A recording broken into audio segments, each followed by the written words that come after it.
নমস্কার, আপনাদের সবাইকে স্বাগত। গালওয়ান ঘটনার পর থেকে ভারত সব দিক থেকে চীনকে কোণঠাসা করছে। চীনের মেন শক্তি হলো তাদের অর্থনীতি। এবার ফের বড়সড় ঝটকা পেতে চলেছে চীন। এই প্রসঙ্গে প্রাপ্ত তথ্য অনুযায়ী জানা গিয়েছে যে চীনা স্মার্টফোন কোম্পানি ভিভো ভারতের ইউনিট ভিভো ইন্ডিয়ার বেশিরভাগ অংশীদারিত্ব কিনতে পারে টাটা গ্রুপ। ইতিমধ্যে এই বিষয়টির পরিপ্রেক্ষিতে গুরুত্বের সাথে আলোচনা চলছে। মূলত ম্যানুফ্যাকচারিং অ্যান্ড ডিস্ট্রিবিউশন সহ দেশীয় সংস্থাগুলিকে ক্রিয়াকলাপে জড়িত করার জন্য ভারত সরকারের চাপের পর ভিভো স্থানীয় অংশীদারদের সন্ধান করছে। এই প্রসঙ্গে জানিয়ে রাখি যে কিছু সময় আগে চীনা স্মার্টফোন প্রস্তুতকারী সংস্থা ভিভোর বিরুদ্ধে আর্থিক কেলেঙ্কারির অভিযোগ উঠেছিল।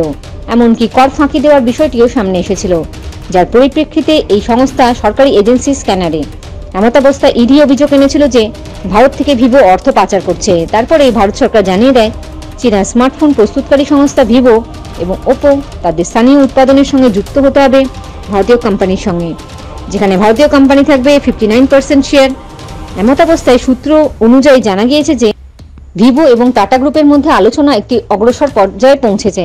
ভিভোর চুক্তিতে টাটা গ্রুপের তরফে অফার করা ভ্যালুয়েশনের চেয়ে বেশি দাবি করেছে, কিন্তু এখনও কিছু চূড়ান্ত হয়নি।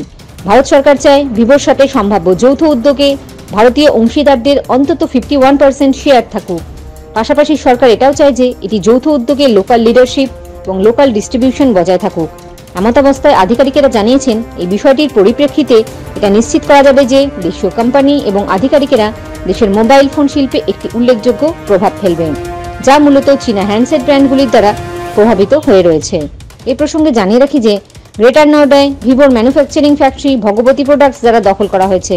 ইতিমধ্যে ওই কারখানায় কর্মী নিয়োগ শুরু হয়েছে এবং তারা শীঘ্রই হুয়াকুইনের সাথে অরিজিনাল ডিজাইন ম্যানুফ্যাকচারিং জয়েন্ট ভেঞ্চারের মাধ্যমে ভিভোর জন্য স্মার্টফোন উৎপাদন শুরু করবে।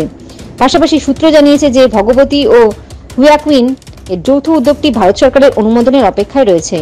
প্রসঙ্গত উল্লেখ্য যে হুয়াকুইন টেকনোলজি কো লিমিটেড হল বিশ্বের বৃহত্তম মোবাইল, ট্যাবলেট এবং ল্যাপটপের অরিজিনাল ডিজাইন ম্যানুফ্যাকচারার। অন্য একটি সূত্র বলেছে যে ভিভোর এই কারখানাটি ওয়ার্ল্ড ট্রেড সেন্টার টেকনোজোন আইটি পার্কে লিজ দেওয়া হয়েছিল, যা এখন ভগবতীকে স্থানান্তরিত করে দেওয়া হয়েছে। ভিভো গ্রেটার নয়ডার একটি নতুন 170 একরের কারখানায় তার ম্যানুফ্যাকচারিং অপারেশন স্থানান্তরিত করেছে, যেটা আগামী দিনে সম্পূর্ণরূপে চালু হবে বলে জানা গিয়েছে। জয় হিন্দ, জয় জওয়ান, জয় কিষান।